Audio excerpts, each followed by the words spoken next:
How you doing? Could use that. Not gonna use that. Hello. I'm Grace. I'm here back with you for episode 2 of Babbles Travelling Yarns. And today is the day after St. Patrick's Day. Happy St. Patrick's Day! Yay! It's not St. Patty's Day. Don't do that. Not acceptable. St. Patty's Day? No. Please no. Paddy's Day? Yes. 2 Ds? Correct. St. Patrick's Day? Okay. St. Pat's Day? No. Not for me. But, you know. It was really good. I'm in Perth at the moment with my brother. We went to this Irish bar, and Perth, Australia now, is full of Irish people. So it was mad crack. Oh, table. It hurt. Sorry if it shook. It's shaky. So yeah, I had some Guinness. I don't like Guinness. It's very thick. I had some of my brother's Guinness is actually what I meant to say, because he was like 2 in one hand because the bar was packed, so you have to go up and order like 15 drinks and whatever. But I did have Magners, which is really nice cider. So Magners is like a really nice cider that's made in Clonmel, down by my granny's house. Actually, I used to work opposite in the delinquent school as a cleaner when I was in like on holidays over my university degree, and we'd always have to be like chasing after them because they'd run into the Magners or the Bulmers fields, orchards, and I don't know why they thought that they'd get some. I don't know why, but nice place to be, I suppose. The cider was all locked up, so they couldn't exactly rob any, so they just robbed some apples instead. Anyway, I'm starting to babble. Hence, Babbles Travelling Yarns. I have an old blog that I've called. I've got a couple of different types of blogs under Babbles names, and so I decided to include it into this little section so I can have like a brand. On Instagram and Ravelry, I am Vanna Willamille is how you pronounce it. It wasn't given to, I didn't make it up. It was given to me, the name, and it means in Elvish, beautiful daughter of William. But I spelled the William wrong because I can't do things right. It's just by the way it is. So Vanna Willamille is how you pronounce it. If anyone was looking at it going, nope, I'm not gonna say that. So that's any other way at all. Just Grace. So last week I spoke about what I did, who I am, and what I have been making.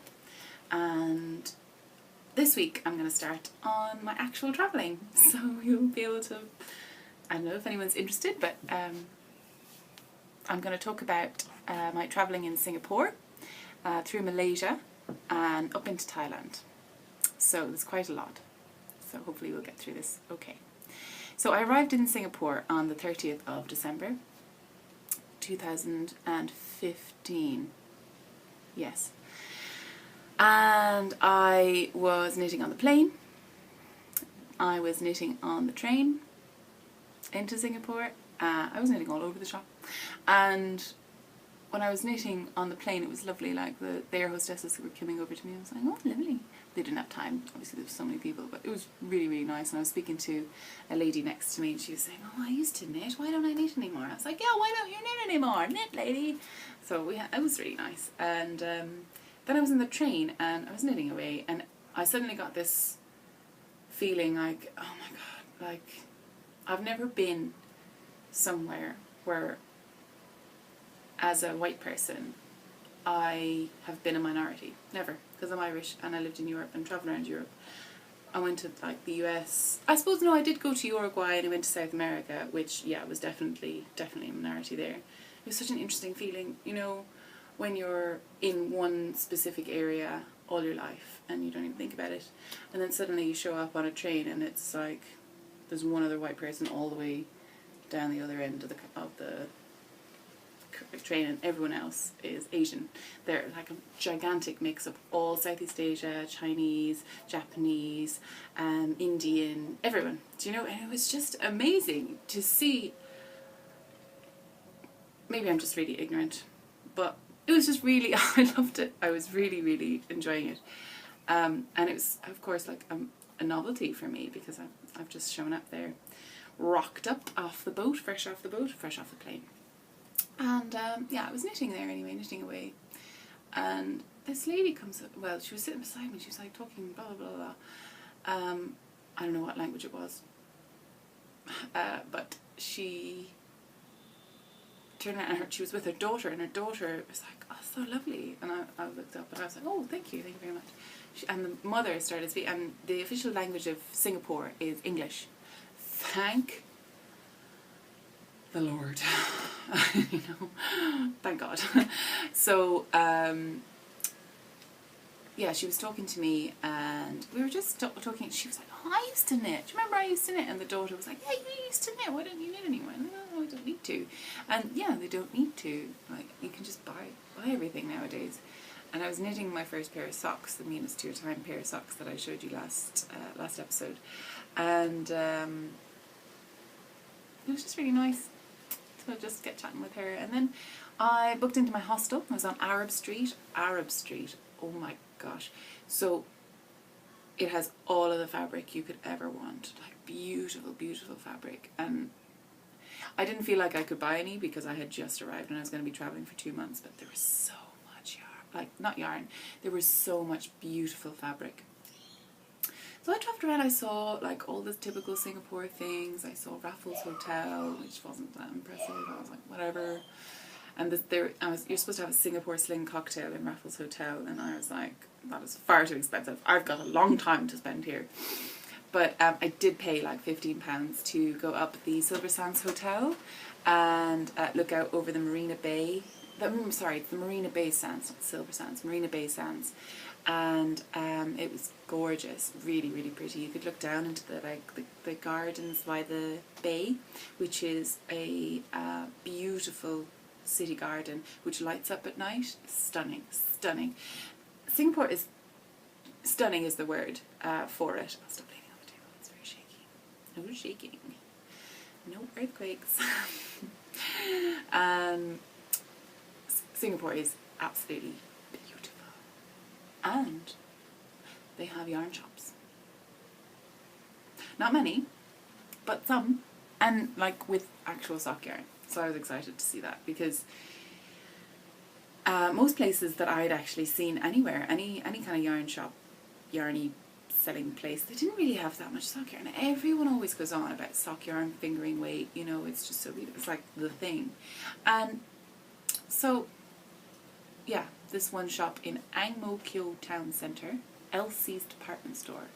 I found it on, I just googled yarn shops in Singapore, and I came up with like a couple of lists of knitters who had gone, and this was the one that I found. There was another one in a big market, like a big, it's not really like, it's like a department store, like a proper big department store. Elsie's department store is actually just a little shop with a little yarn shop, that's it. But the other shops, there was some shops with some King Cole, I think. It was quite scratchy though, I didn't really want to get it. And it was quite expensive as well. But, you know, there was yarn. So, I'm just going to have a little... Oh, this is... Look at the mug. It's the Queen Dragon! My brother went to New Zealand and he went to all of the Lord of the Rings things. Look at it, it's so nice. It just feels really nice. Anyway, I need to... It's just black tea. I don't do any fancy teas. I do sometimes, whatever. Not fancy. I'm not fancy, lads. So, I'll show you the two little yarns that I bought. Now these were like two 50-gram skeins each. This is all I've left from my travel knitting. So, I have no idea what they are called. Not a clue. Because I lost the ball band months ago, like somewhere on a train, on a plane. I've repacked my bag so many times, but basically this one's just like a bluey grey. It's turning out really nice actually, that light, super nice in the morning part. This is just it's fairly standard, fairly straightforward. I think it's just applied, yeah, it's like It's just a black and a blue plied together. I think 4 ply total. And this one is a self-striping, and this is so pretty. This was so soft. I think there's some cotton in it though, because it does, you know, when you're knitting with it, it kind of dries out your hands or something. I'm not sure. This one was really nice to knit with. Super soft and super soft. And I love the mini skeins. I just made this mini skein up. I just kind of wrapped it around my hand, my arm, my elbow and my arm, and then just like twisted it up together. I was like, so pretty. Okay, so after the my first pair of socks with Mina's huge time, I made another one. So this is of the blue yarn. Now these are, so this is, I think I tried twisted rib on this.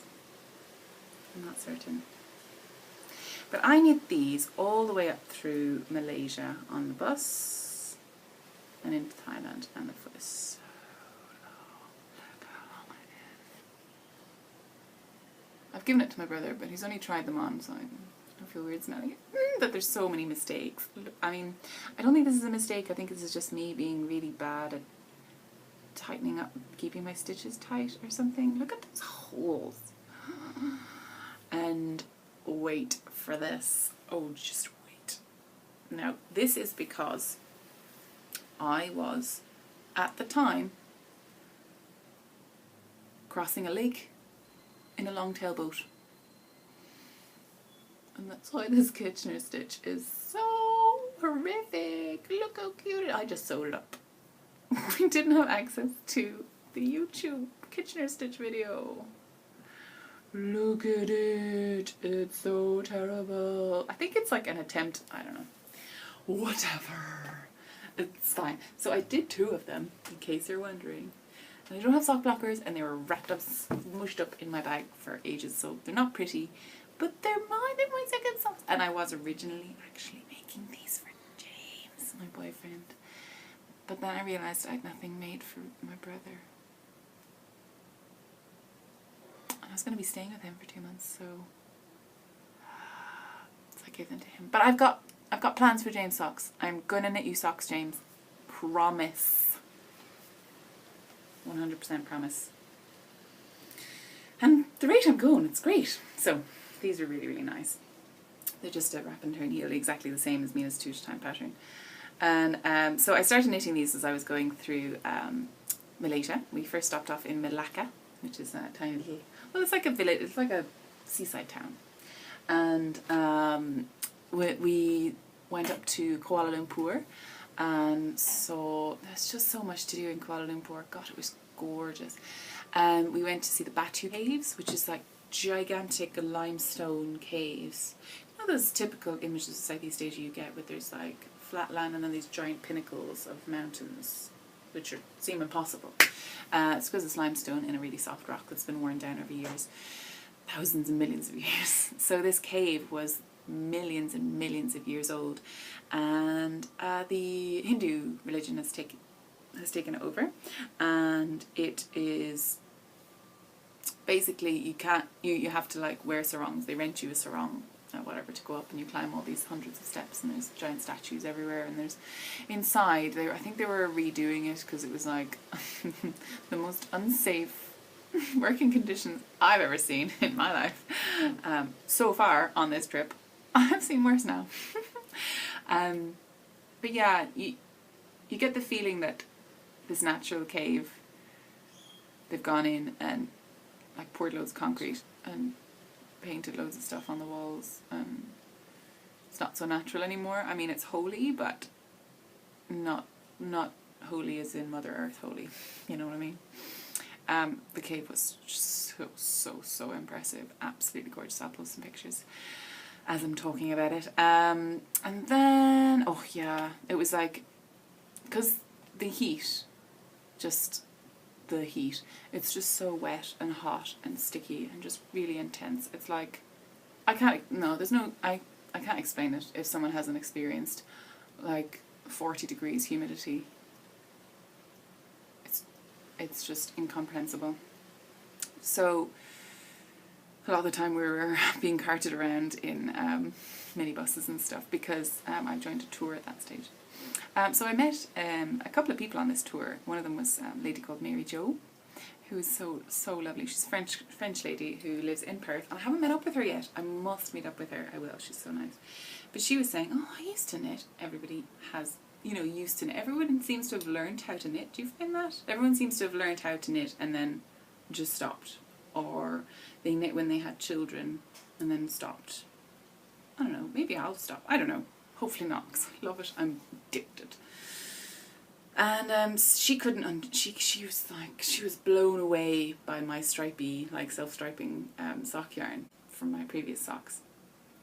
Absolutely blown away. And she's like, "Don't get it." And she was blown away by magic loop. So I taught her how to magic loop, and I taught her how to use circular needles. She'd never used them before. I think she gave up on magic loop. She was like, "It's too hard. Can't do it." So she just started knitting flat on the circular needles, which is fine. Keeps it. She was like, "It's great. You can keep it all together." I was like, "Exactly. That's the whole point of circular needles, I think." And then what did I do?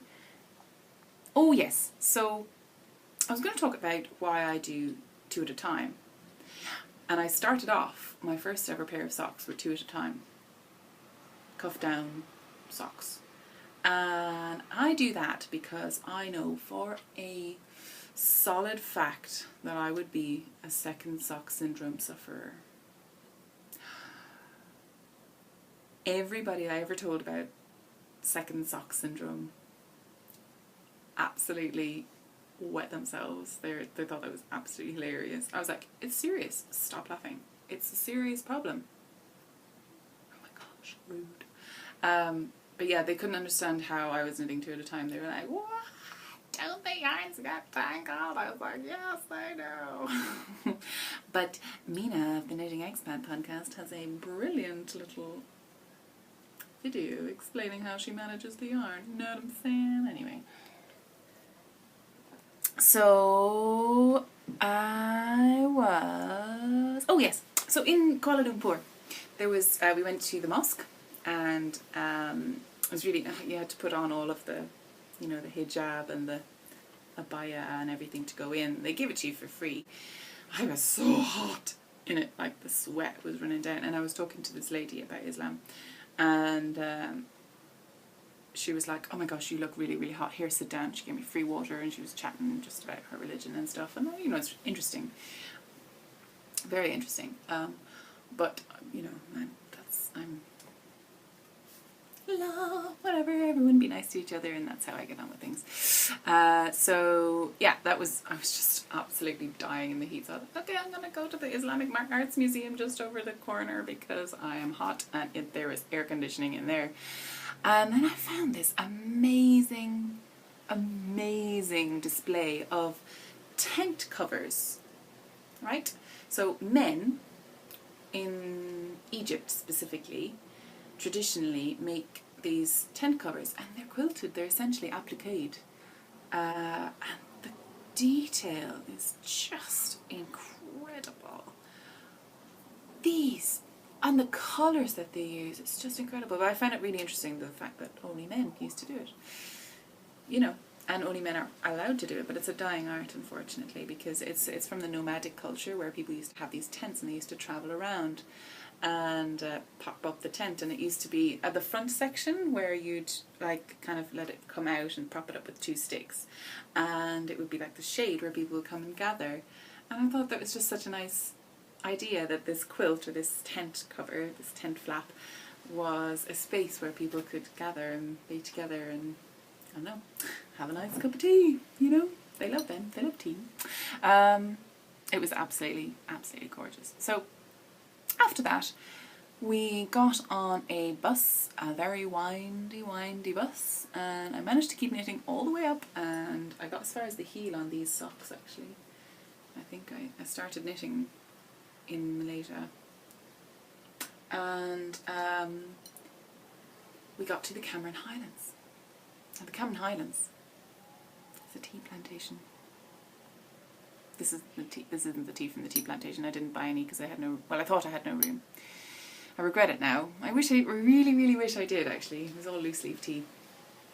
gorgeous stuff. So the Cameron Highlands is one of these places. It's called a hill station because when the British had were based in Malaysia, or had, you know, owned Malaysia or whatever, ruled Malaysia, that's the word, they, you know, it would get boiling hot, so they go up into the plantations. And I think there was a BBC series on it called Summer Nights, I think. It's around that, based on this area. So beautiful. And they set up all of these tea plantations. And the one that I went to was Boh, B-O-H, tea plantation. And it's just so gorgeous. There's something about looking at the fields of the tea plantations, because they seem to be, they're all quite lines, but the trees, of course, grow in different shapes and so they seem like really like satisfying, like little bubbles. They use these machines with two lads on either side, and they hold the machine, and it just sits on the actual row of the shrub, the tree, and they just go along and carry it into the bags. And then people the areas where they can't get into, like the really steep bits where they can't use the machine, people actually go and cut it by hand. But it was fascinating. And so I didn't know that it only took 2 days to make tea. 2 days. 2 days. So the first stage is the withering, which takes like 12 hours, I think. And then it's the rolling. And then they leave it for a couple of hours, I think another 12 hours to ferment. And then they put it into like an oven and they dry it. And then they sort it and it's done. I was like, what? 2 days? It was crazy. Also craziness. You know, tea bags, guys. Tea bags. You know, we all use them. Tea bags, yeah. So there's 4 categories of tea. First category, number 1, numero uno, gold standard. The leaf, the whole leaf. It's not been broken. Second one, broken leaf. You know, slightly broken, maybe broken in half. Third one, fannings, which are like kind of if you crush it up, and you can still see that it's a leaf. And then there's the dust from all of the breaking and the messing around. The dust on the floor. They just sweep it up, put it in a bag, and put it in your tea bags. I was like, oh my god, it's delicious dust. Oh, and also I drink like fast, because you have to drink tea at like a certain temperature. If it goes cold, it just makes my heart sad. So I've got a pot. So cute. Look at that pot. Because I'm just starving and thirsty all the time. Actually, no, I'm only thirsty if there's tea around. I'll just dribble that all over myself. It's fine. I drink it black. I gave up sugar and milk. I gave up sugar 1 year for Lent about 6 years ago, and I gave up milk. So, it cut off there. Psh. So yeah, I stopped drinking milk in my tea because I was giving up plastic and kind of trying to go zero waste. It just stuck, and it's quite nice now. So I can talk about that later in another podcast if anyone is interested. So after the Cameron Highlands, I went to Penang. Oh yes, Penang, right. Penang's a little island off Malaysia. It's absolutely gorgeous. And I was walking around. It was really hot one day, and I was walking around. And I was like, oh, blah, blah, blah. And I walked across this amazing place. Oh, I've dropped it now. It's a batik making workshop. Batik. You know what batik is? Ooh, so pretty. You could draw it yourself, or you could like copy out what she'd done. Now batik is, I don't know if you know, I'll say it anyway in case, but it is a kind of a wax resist method. So you draw on your image with wax lines. So if you look up nice and close, all the white bits are actually wax with a special tool, and then you just paint in bits and it stays right where you need to, right where you need it. And I used all the colours. It was so nice to be just making something. And I know I was knitting all the time, but it's also so nice to be drawing something. It's something I want to get back to, because I did an art degree. I can't remember if I told you last episode. Yeah, I did an art degree. Oh, I love it. So pretty. Look at all the colours. I love the colours of her hair. I think these might be my favourite colours. and this, and this. Fascinating. So the food was incredible in Penang as well. They have these food courts where you have hundreds of tables in the middle, and then all around the outside they have all these, like, they're almost like, you know, food carts or food vans, but they're like permanent, and they have hundreds of them all around. You just tell them your table number, say I want this, and you can just go around, and it's pennies, like pennies. So cheap and so good. And then someone else comes around and orders and gets like your drink order and stuff. It was really, really good. So after that I got we were going to cross over to Thailand the next day and go up to Krabi. We went out to PP Islands. We had a PP Island tour. We went to the beach where like Leonardo DiCaprio's film was filmed, and it was absolutely rammed with people. So I was on a tour. There was hundreds of boats going out. Absolutely gorgeous. I didn't spend much time on the islands, mainly because I'm terrified of the sun, because the sun hates me. And there was the one time in the last 3 months that I've got burnt. I was on that PP Island tour because I was snorkeling and swimming, and it was just beautiful. I put up the pictures. The colour of the sea is just... I hope you don't get too jealous. Sorry. Sorry, not sorry. But I didn't take my knitting out there because I knew I'd be swimming, and I should really, of the authentic knitting experience, should just dip everything. Dip it in my food, dip it in my sea, dip it in everywhere. There was a lot of crap on my sock. Not literal crap. A lot of stuff on my socks by the end.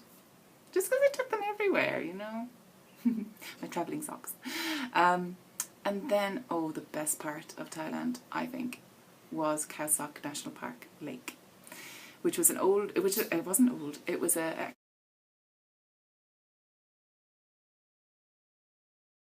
a dam. It was a man-made lake, which they dammed the river to make hydroelectric power, and it's about the same age as I am. It was done, I think the dam was finished and the lake was fully formed in 1987.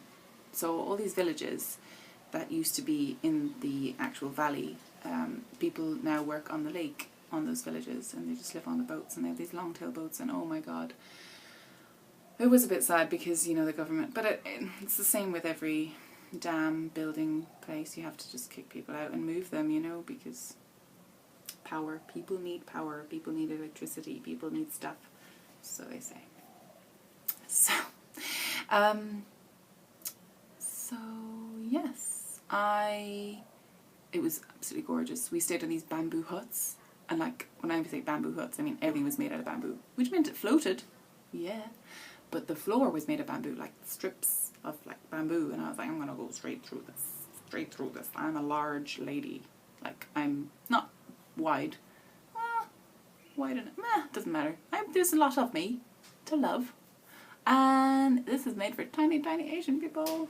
I'm quite tall, I'm like 5'11", so much. I was like really worried. I was like, I just have to lie flat, just spread the weight, spread the ballast. It's so funny. But it was gorgeous. You could just jump straight into that water, and the water was like silk. Oh, some of those morning shots were just stunning as well. I'll post those up pictures. So that's when I started to realise I was completely addicted to knitting, socks specifically. And I was crossing the lake, I believe. No, I was crossing the lake, and I messed up the Kitchener stitch because I didn't have any. There was no YouTube. There's no Wi-Fi on the lake. It's the only place that didn't have Wi-Fi. I need to sort that out. So there was gigantic holes and scraps, and I just couldn't stop myself. Couldn't stop knitting, even though I knew it was impractical and I'd make mistakes. Me. So, then I got into Bangkok. We got an overnight train, and the overnight train was when I wore my socks, and they were so warm. They were perfect, because the overnight trains and the trains in actually all over Thailand were just really freezing because they totally ramp up the air conditioning. And so it was glorious to have that. That was really nice. The big knit was the cafe that I found, right? I want to set this place up. I want to do it. It was the fanciest place I had seen so far, and did see in my whole time until I got to Perth. It was gorgeous, so gorgeous. Like the food. It was really beautiful. It was like really cold drinks. It was nice aircon. Beautiful yarn. Now, the yarn mainly that I've figured out in most of these places, they don't really do fingering weight. They just don't do sock weight. And Singapore was the only place that I was able to find like the sock weight yarn. Ooh. I showed you a bit of a sneak peek. Ooh. Oops. We'll get to that later. So I bought this fat enhancement-y type thing. And this I thought was the thinnest I'd be able to get. And it's Lana Stock Prima Merino in the fine. Now look at this ball band. It's so like, it's really crinkledy and terrible because it's travelled so far and it's just been scrunched up inside like a little mesh bag. I didn't have any project bags or anything. I just was carrying around in plastic bags and stuff. So this is Lana Stock Prima Merino, and I got two colours. This purple, so nice, it's rich purple, and this tealy green, which is my favourite colour. Oof, both of these together though, they're so pretty. And it is a bit crinkly, but it's so nice. So, they totally got me though, because I don't know where the end is on this.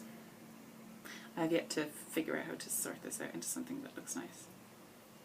Where is it? Oh yeah, so it looks quite thick, and then it goes, so it's like sport lace.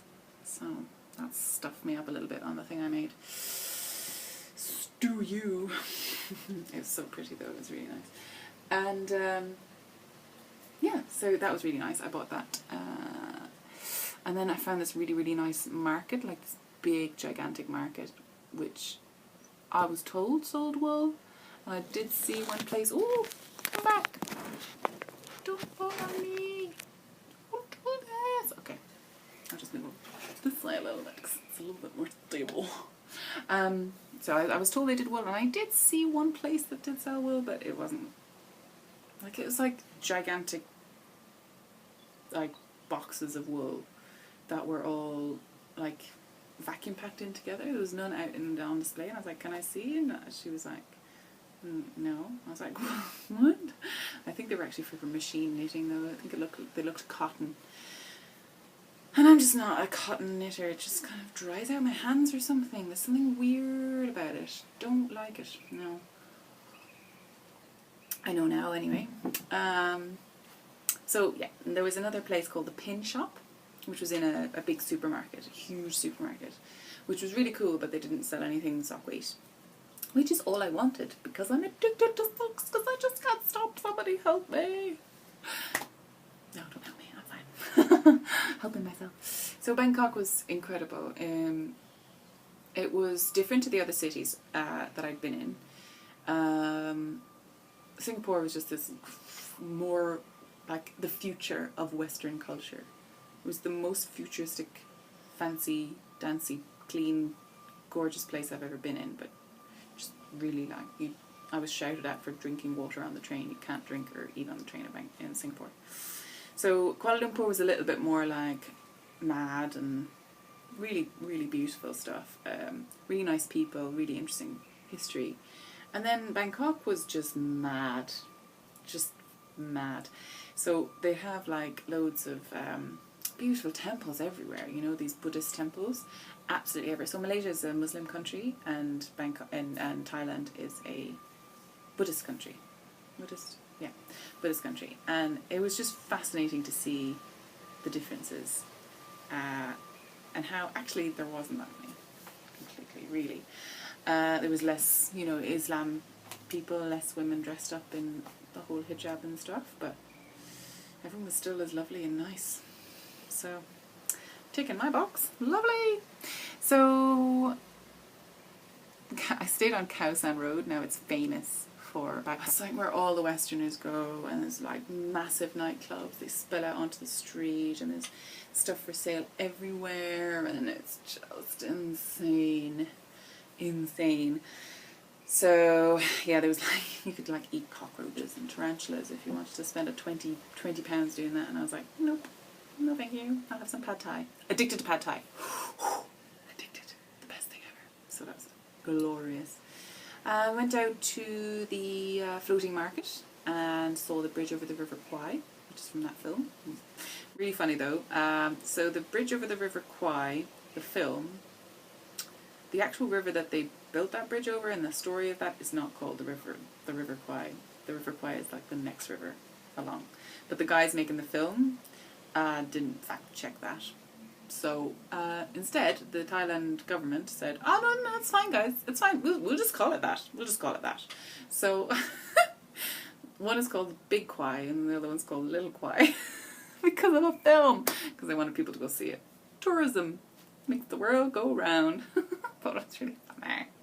I'm just calling all the stuff I got my souvenirs instead of my stash enhancements or anything. They're souvenirs because that's the only thing I bought.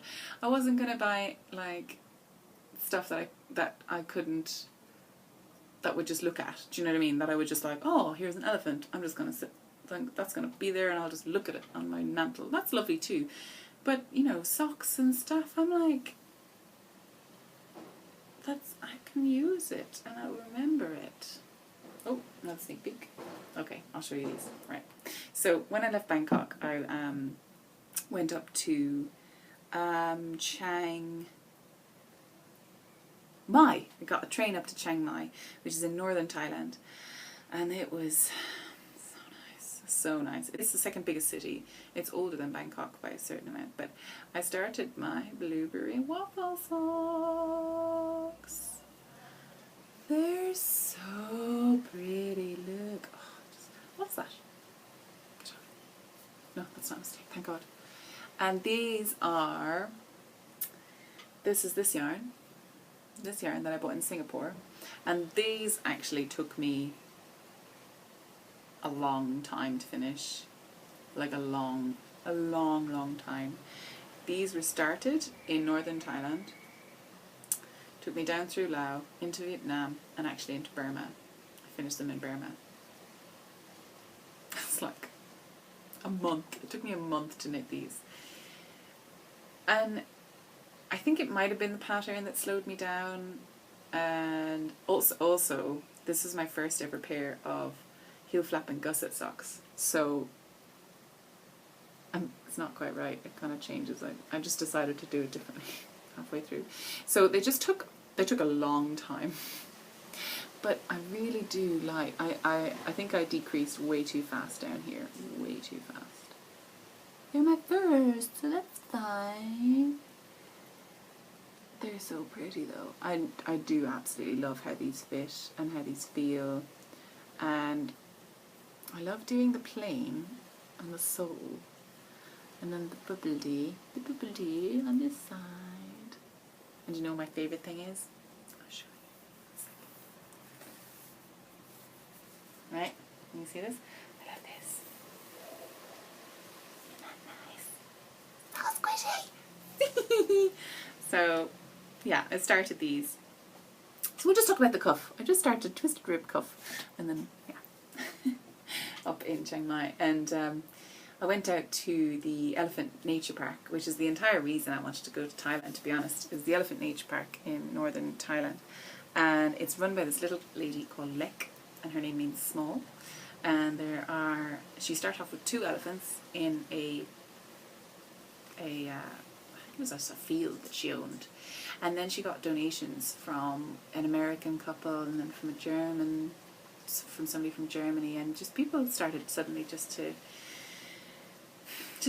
give to her a charity, which was basically he rescued elephants from logging companies and from tourist trekking companies, because elephants are not made to have stuff on their back. They're not made to carry stuff on their back. They're not made to carry people. They're not made to carry logs. They're not made to do anything apart from be elephants. So it was absolutely beautiful to see. She's got 66 elephants there now. She's got 60 water buffaloes. She's got over 500 dogs, over 600 cats. She's just incredible. And she makes her money basically for these elephants by having tourists come and see. Now, you're allowed to go out, but you have to be with someone. But there's like this viewing deck that they come in and then you feed them and stuff. And it's just amazing. Now, I did a little segment, if you want to see it, on, I don't know, this might be asking too much if you want to go see it, but I did a little segment on Dan and Kay from the Bakery Bears podcast. I did it on their Patrons Only podcast. It was their pop, and that was the most fun thing. We had such a good group that came and did that. And one of the girls in my group, she was my camera woman. She's actually like a photographer, so she knows what she's doing. So that was really, really fun to do. And then I sent all the information to Dan, and Dan edited it into his podcast. And it was so much fun. And Dan and Kay were so cute. It was so nice about me on their podcast. That was so lovely. Mainly about my accent. I hope everybody can understand what I'm saying. I have flattened out my accent quite a lot because I lived in England for a long time. So, but look what I got. Oh, look what I got from the elephants. It's a little elephant carrying. Look at his little trunk. Oh my god. His little ears. Hello. Hello. Oh, so cute.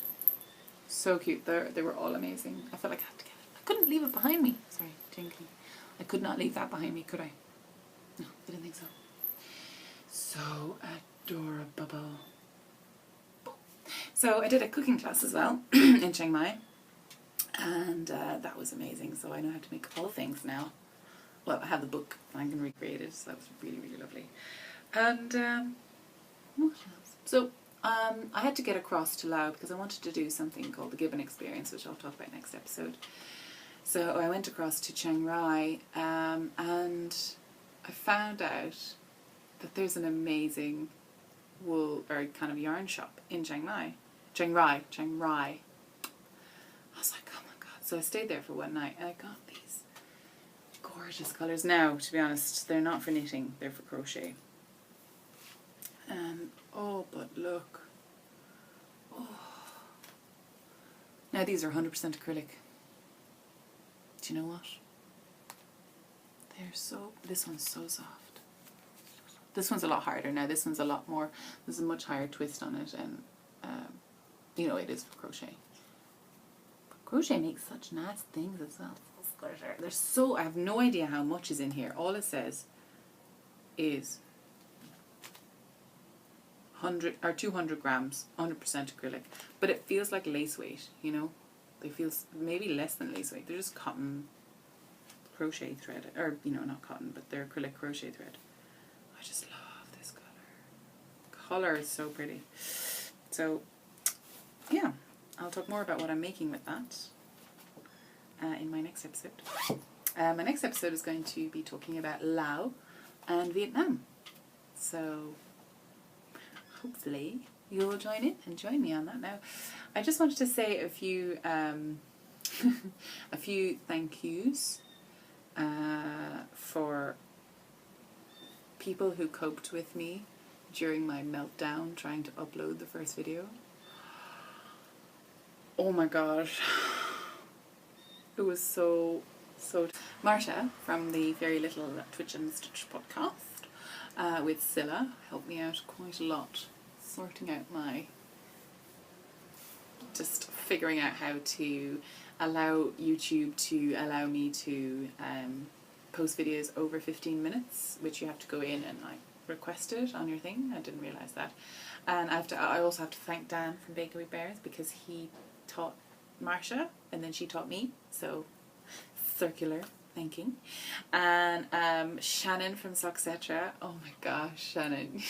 You just put up with me instant direct messaging. You were going, this is terrible, I'm never gonna do this, why? It's the universe doesn't want me to have a podcast, it's the worst thing ever. And she was like, no, it's gonna be fine. She's like my little cheerleader. Oh, I love her. And I was asking her, I was like, is there too many podcasts? Is there too many podcasts? She was like, are there too many artists? Are there too many musicians? You do your thing. And I was like, yes, Shannon, yes. I love her. I love her podcast. Oh my god. she makes such nice things. I've got to get better so that everyone can say, oh, she makes such nice things, because I don't make nice things. I just make things that could be nice if I did them right. I love these socks. These are my favourite so far. So, Shannon, thank you so much. And Marsha, thank you so much. And Dan, thank you so much. I kind of feel a bit of a connection with Marsha and Scilla, because I think I'm like Scilla, in that I'm like, I love, in one of their first episodes, she was like, I'm so slow. I'm like, and I'm like, that's me. So that was fun. And also, they love Ireland, and they went around Ireland and they showed us around Ireland, and I was just like, that's just so nice. It was just so lovely to see someone else appreciating my country, which was so lovely. They're so sweet and they're so nice. And are you making anything with that Aran wool? Because every time I see one of those shops, I'm like, ugh, God, ugh. They're just everywhere, and they're like literally just for tourists. But now I'm like, oh, I wish I got some. I want to knit an Aran sweater. But that's the thing, when you live in a country, you don't see the good parts of it, isn't it? So, isn't it? That's not an Irish thing to say. I'm picking up all these things from all the different countries I've lived in. Ugh. So, so I've just basically gone through chronologically what I've done. And I hope I see you again sometime. Stop by, have another little pot of tea with me. This is my third cup, but it's perfect gulping temperature now, no boiling. Slightly cold though, but not cold enough because of the pot. I need to make a teapot cozy to keep it warm. No, that's crazy. That's gone down the rabbit hole, people. Down the rabbit hole. Is there anything else I need to tell you about? There's loads more, but that's for another time.